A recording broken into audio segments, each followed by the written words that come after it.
everyone. It's Jane McLeod here on Fans of the Framework. Hope you're all doing very, very well. I need a couple of things from you tonight. We're going to talk about the busyness paradox, as well as the Fans of the Framework. Is this a great time for you?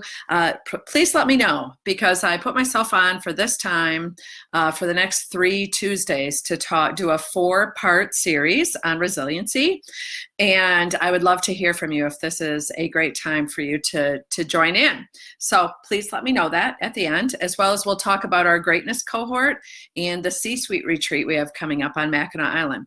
But first, let's talk about your resiliency.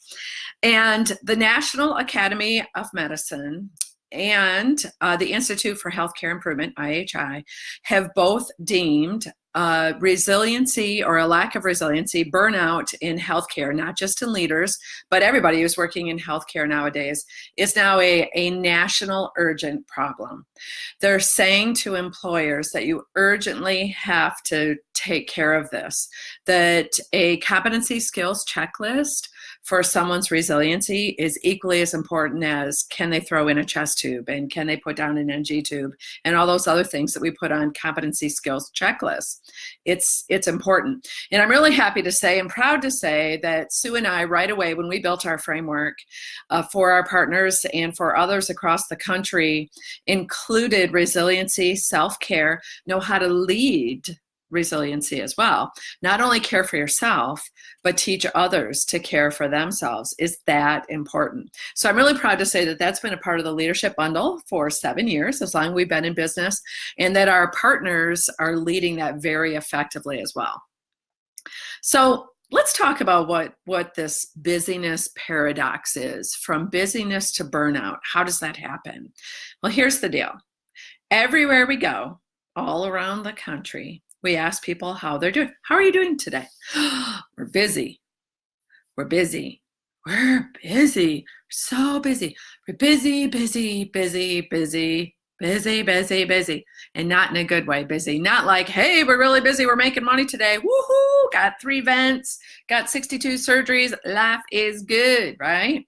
Not that kind of busy. And what happens is after we ask the leader, hey, how are you doing today? And they reply, so busy. I'm so busy. Then we go to talk to their employees in their departments, and guess what the employees say? Oh, we're so busy, busy, busy, busy.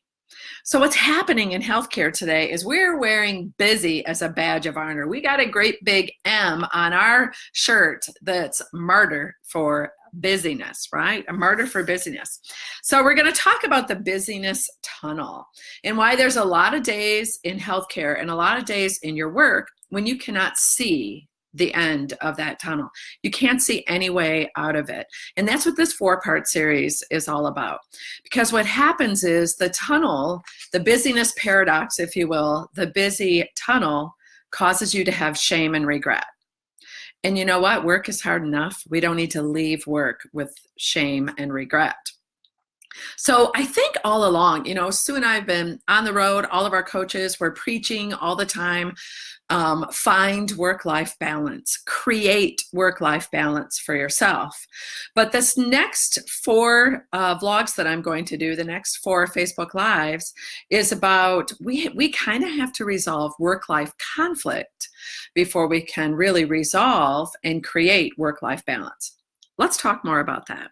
There's a term that's called norm misperceptions, and it's created from college students, actually. And most of us that are watching this now were one at one time, or at least we were a young adult between the ages of 18 and 21. And when young adults see other young adults drinking alcohol, their norm misperception is that they're drinking way more than they actually are. And so then the said young adult feels as though they need to drink more. It's a norm misperception. Now, I'm not calling your CEO or your senior leader a drunk 21-year-old. What I'm referring to is the fact that Now our martyrdom, our busyness, our badge of honor that's busy, that we're wearing around all the time, is caused by meetings and emails that happen at all times of the day and night. They just fly around. Like vacation doesn't matter, holiday weekend doesn't matter, a weekend doesn't matter. Nothing really matters anymore. There is no off. There's no off. There's only work continuously. So where the norm misperception comes in, let's say you have a senior leader or a CEO or maybe a peer leader, okay? You got your gig going on. Maybe you have defined for yourself that your workday ends when you get home, but others didn't do that. And then you notice that you start to get texts, you start to get emails at midnight, you start to get them on the weekends.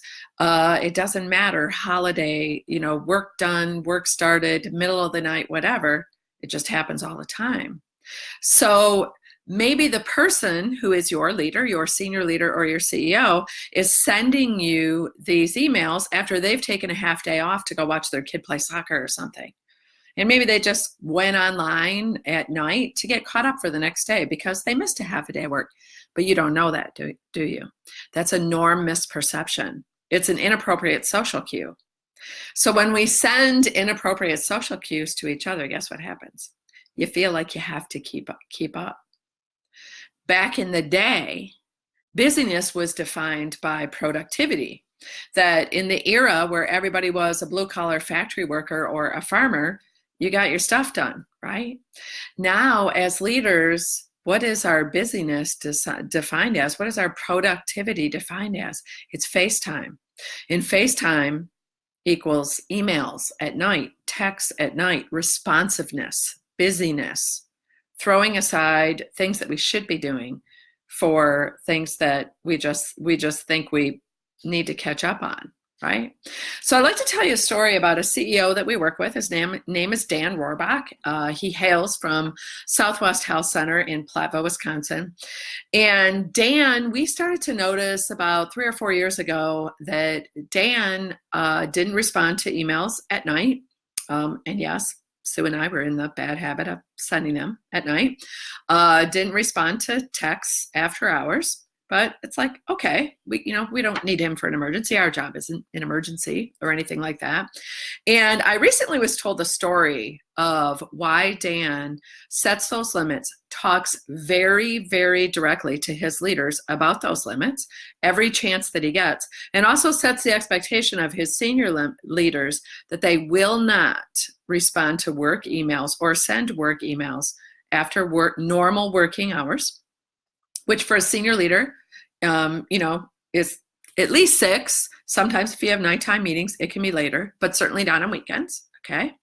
And that the expectation in his organization is, if you text me, you must really need me. You're not informing me of something. You're not communicating with me because you can do that through an email that I will read the next day, right? We got to be clear about this. Well, how this happened was one night Dan happened to be up 3:30 in the morning. And he received an email from a physician that he respected and admired. And said physician was at work. Dude's an ER doc, right? He's at work. And he sent Dan an email with the question. Dan got up middle of the night and answered the email. And the next morning when he got to work, the physician was waiting for him. He said, "Can I talk to you? Something is really, really bothering me." And Dan was like, "Sure, did you get my email? I responded to you right away." And he goes, "Yeah, that's what's really, really bothering me. Like, I respect you. I think, we have great potential to work well together, but I don't respect you as much. If you're going to do that, like, dude, we need you to take care of yourself. You got a hospital to run. What are you doing? That's the dumbest thing ever. And that's not my expectation. You're going to crash and burn." He's right? Good doctor. Great doctor. Right? So how do we get over those, social cues that are really, really inappropriate? And the first thing is we have to start with ourselves, right? If you are a leader of leaders, have this conversation with your leaders. Have you set limits? Do you have a leader who's, answering emails at 3:30 in the morning? I had a leader who was doing that. Right? And the reason why he did it when I addressed that with him was because Jane, I want to get it off my plate. I want to get it taken care of. But, maybe that's great for you, but you don't realize the harm that you're doing with other people. That's that norm misperception, those inappropriate social cues. So think about the ripple effect of really what you're doing and turn it off. Turn it off. Put it away. And you know what I'm talking about. That thing that fits in your hand that's the same size as a piece of meat you're supposed to be eating every night for dinner, right? Turn it off. Put it away. If you are going to work after hours, I know Outlook, I know Google Mail has a way that you can set your email to send later. Send it at 6 o'clock on Monday. I get that you don't want, I have Swiss cheese for a brain too. I'm 57. I get that you don't want to forget what you're supposed to be doing. Totally understand that. But if you're making that choice for yourself, know what message you're sending to others. And if you are a leader and a leader of leaders, then that's a bad message to send. The second thing that we can do is think about really positively celebrating when someone does embrace work-life balance. Who posts vacations in the staff lounge? You might post requested time off. So I used to do that too. I had this 3-month calendar because the only 3 months that my people ever wanted vacation was June, July, and August in Sault Ste. Marie, Michigan. And so we would have this request time off, but we never painted the picture of what we were all going to do during that time off. Celebrate each other's work-life balance and celebrate when somebody puts away work-life conflict. Make it the cool thing to do to say, I had the most amazing day off yesterday. You know what I did, right? Instead of wearing busyness as a badge of honor and, maybe spending a great day with your kids, but then sending 3 or 4 texts, to prepare for the next day, or getting online after they go to bed and sending emails to show FaceTime, right? A different kind of bad FaceTime. So quit wearing busyness as a badge of honor and quit with the social inappropriate cues. So 3 more Facebook Lives on this very topic because it's fascinating to me. It really is, and I hope it's helpful to you as well. So 2 big things coming up. The C-Suite Retreat on Mackinac Island, the afternoon of June 25th and the morning of June 26th.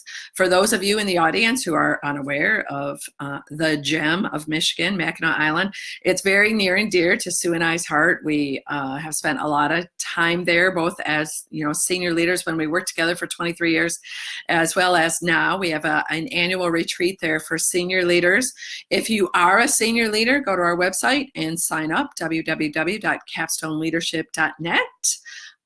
If you are not a senior leader, forward this message to your senior leader and they will come back knowing all about extreme ownership and how to create a better work environment through ownership. We also have a brand new leadership greatness cohort starting. You can find out about that. That is on the front page, the banner page of our website. Again, capstoneleadership.net. Thanks, guys. I'll see you next Tuesday at 4:45.